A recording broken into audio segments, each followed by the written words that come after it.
Dalam sebuah pengoperasian pesawat udara, approach dan landing merupakan tahapan yang kritis karena mengandung risiko yang tinggi. Kecelakaan penerbangan yang berawal pada tahap approach mungkin akan berakhir pada kondisi di mana pesawat berhenti di tempat yang tidak semestinya di luar runway, atau dikenal dengan istilah runway excursion.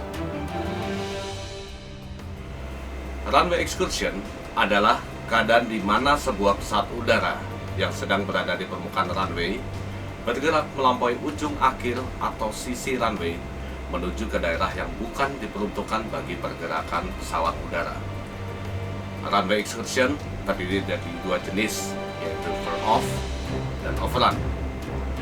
Fall-off adalah excursion yang terjadi saat pesawat udara melampaui sisi runway, dan overrun adalah excursion yang terjadi saat pesawat udara melampaui ujung runway.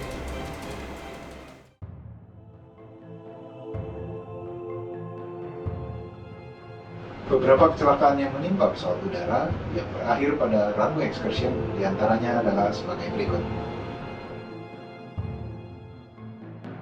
Pada 4 November 1993, China Airlines 605, pesawat Boeing 747-400 mengalami tear-off di Bandara Kai Tak Internasional Hong Kong setelah penerbang melanjutkan pendaratan di bawah pengaruh badai tropis Kira yang menghasilkan angin dengan kecepatan yang berubah-ubah antara 37 sampai 70 km per jam. Pada 1 Juni 1999, American Airlines 1420, pesawat McDonnell Douglas MD-82, mengalami overrun di Bandara Little Rock, National Arkansas, Amerika Serikat.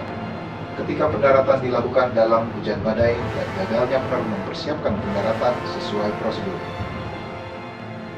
Pada 23 September 1999, Qantas One, pesawat Boeing 747-400, mengalami overrun di Bandara Don Muang, Bangkok, Thailand.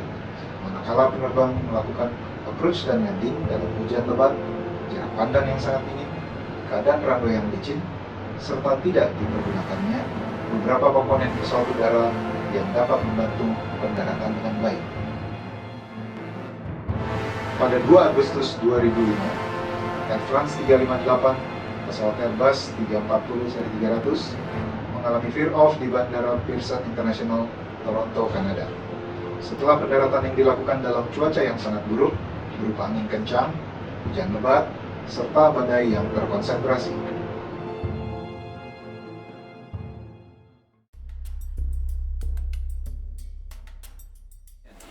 Hal-hal yang menjadi faktor penyebab terjadinya runway excursion diantaranya adalah faktor manusia atau human factor, kerusakan teknis atau technical malfunction, cuaca buruk atau adverse weather, keadaan permukaan runway, dan ketidakstabilan dalam melakukan approach atau unstabilized approach. Merujuk pada faktor-faktor penyebab tersebut, adverse weather dan unstabilized approach adalah dua faktor umum yang cukup berpengaruh pada terjadinya runway excursion. Wind shear sebagai salah satu penyebab runway excursion didefinisikan sebagai perubahan mendadak dari kecepatan dan atau arah angin. Wind shear dapat terjadi ke segala arah dan dapat berubah-ubah menurut sumbu vertikal dan horizontalnya. Keberadaan wind shear umumnya mengikuti keadaan cuaca seperti jet stream, mountain wave, frontal surface, thunderstorm, dan convective clouds, dan microburst. Dari keadaan cuaca ini, salah satu penyebab umum terjadinya wind shear pada pesawat udara yang melakukan approach dan landing adalah microburst.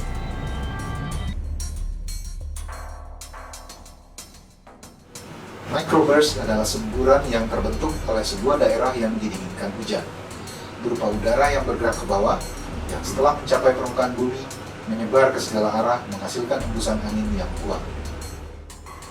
Microburst yang terjadi di sekitar runway yang akan didarati tentunya akan mengacaukan kestabilan arah serta kecepatan angin yang berpengaruh pada kestabilan approach dan landing.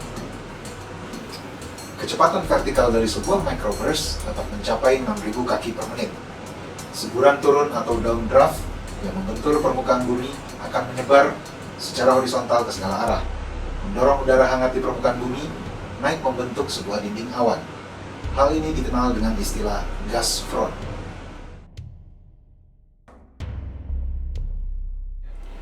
Apabila microburst terbentuk di sekitar jalur akhir pendaratan atau final approach course, maka downdraft ini akan menghasilkan headwind, crosswind, dan tailwind yang tentunya berpotensi mengacaukan jalur approach sebuah pesawat udara yang seharusnya bersudut konstan 3 derajat menuju runway.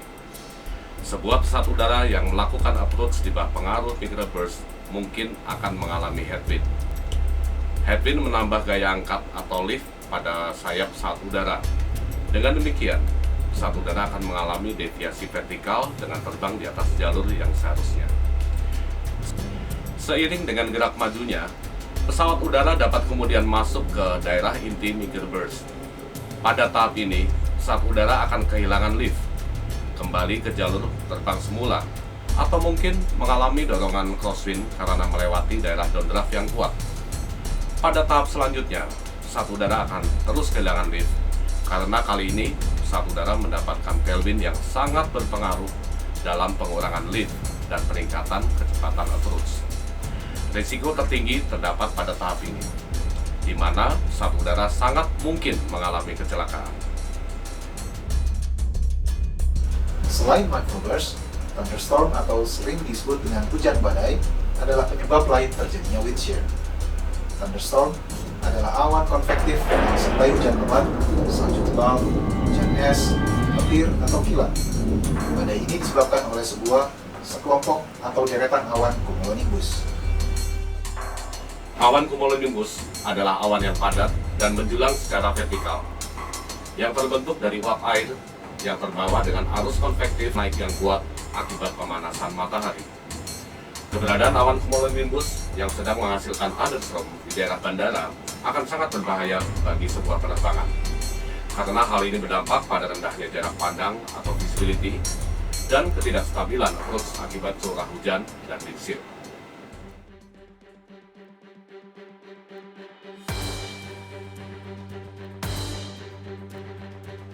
Keadaan di mana sebuah approach tidak dapat dipertahankan dengan stabil, inilah yang dimaksud dengan unstabilized approach. Unstabilized approach terjadi tidak hanya disebabkan oleh wind shear akibat downdraft yang merupakan produk dari microburst atau thunderstorm saja.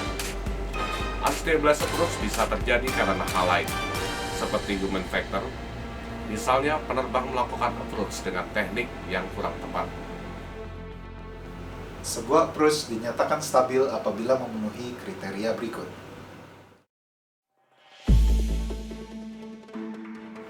Pesawat udara berada pada jalur terbang atau flight path yang benar. Pesawat udara hanya membutuhkan sedikit koreksi pada arah atau heading dan sikap atau pitch untuk mempertahankan flight path yang tepat. Kecepatan udara tidak lebih dari VREF plus 20 knots dan tidak kurang dari VREF. Pesawat udara berada pada konfigurasi landing yang benar. Kecepatan vertikal tidak lebih dari 1000 kaki per menit. Apabila lebih, harus dibahas sebelum melakukan approach. Tenaga mesin atau power setting sesuai dengan yang dibutuhkan konfigurasi pesawat dan tidak kurang dari tenaga minimum untuk melakukan approach sesuai dengan buku petunjuk pengoperasian pesawat udara. Seluruh briefing dan checklist telah dilaksanakan. Pada ILS approach, pesawat harus diterbangkan tidak melebihi rentang 1 knot pada glide slope dan localizer. Sedangkan pada ILS kategori 2 atau 3, pesawat harus diterbangkan di dalam expanded localizer band. Dan pada circling approach, sayap pesawat udara di final approach course harus sudah mendatar pada ketinggian 300 kaki di atas elevasi bandara. Prosedur approach khusus dan kondisi abnormal yang membutuhkan deviasi pada hal-hal di atas membutuhkan briefing khusus. Namun, bagaimana bila approach tetap diteruskan dalam kondisi unstabilized? Hal ini sangat mungkin menyebabkan landing terjadi pada tempat yang tidak semestinya. Landing yang baik harus terjadi di dalam touchdown zone, yaitu sepertiga awal bagian runway. Bila landing terjadi di luar touchdown zone, runway excursion akan sangat mungkin terjadi.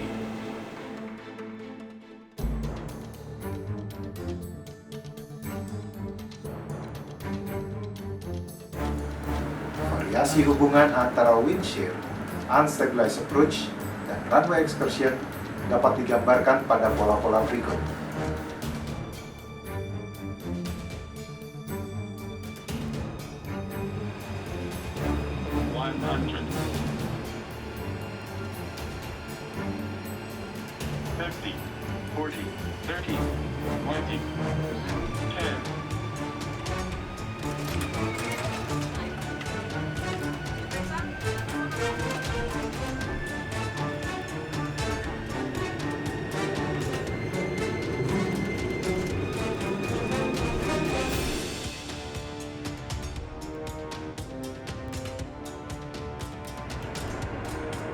Approaching minimums.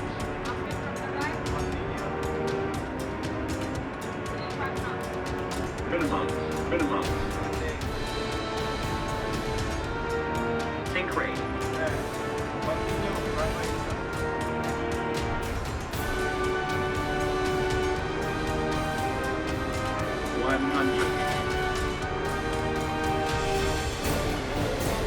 Sink rate.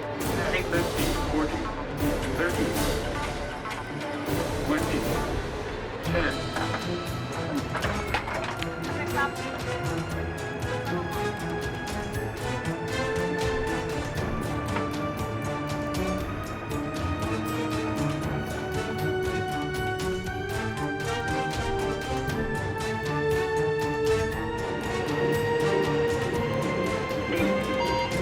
10. Wind shear. Sink rate.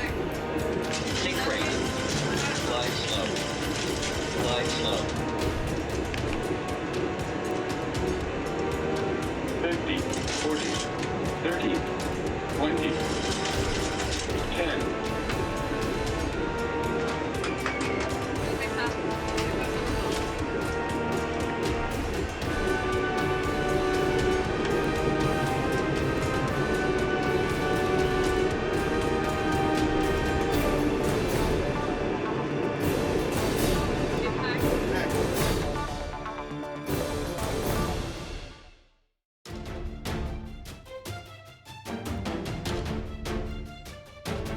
Dalam sebuah approach, kestabilan harus tercapai pada 1000 kaki di atas elevasi bandara apabila terbang dalam kondisi instrument meteorological condition, atau pada 500 kaki di atas elevasi bandara apabila terbang dalam kondisi visual meteorological condition.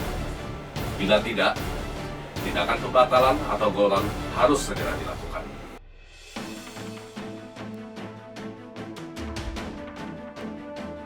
Approaching minimums.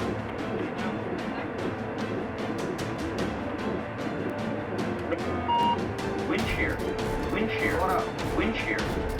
Sink rate.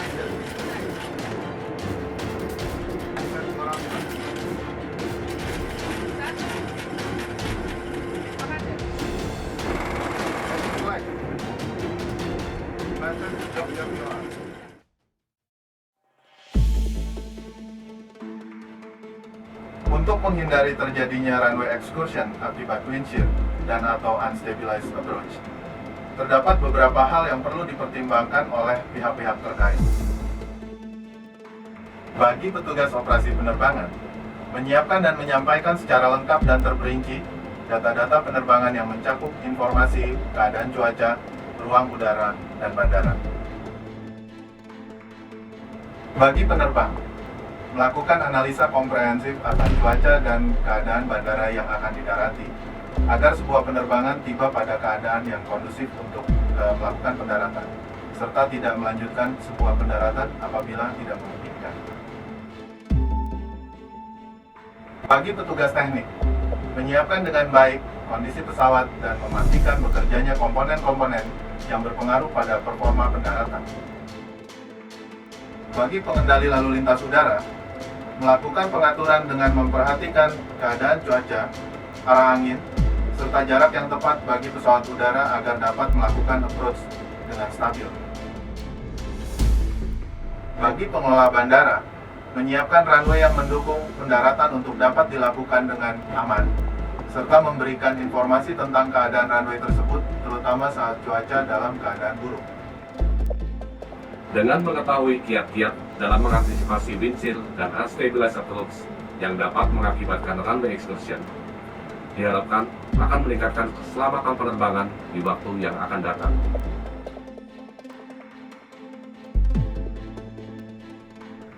Nantikan tayangan kami selanjutnya dalam Operation in Action Movie. Terima kasih.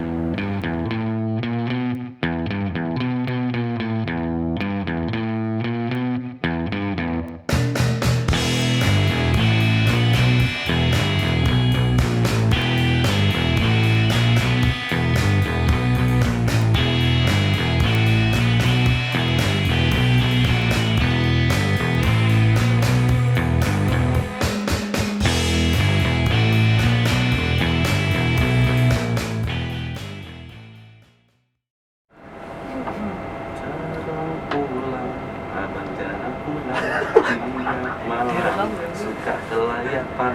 Direkam ya? Kan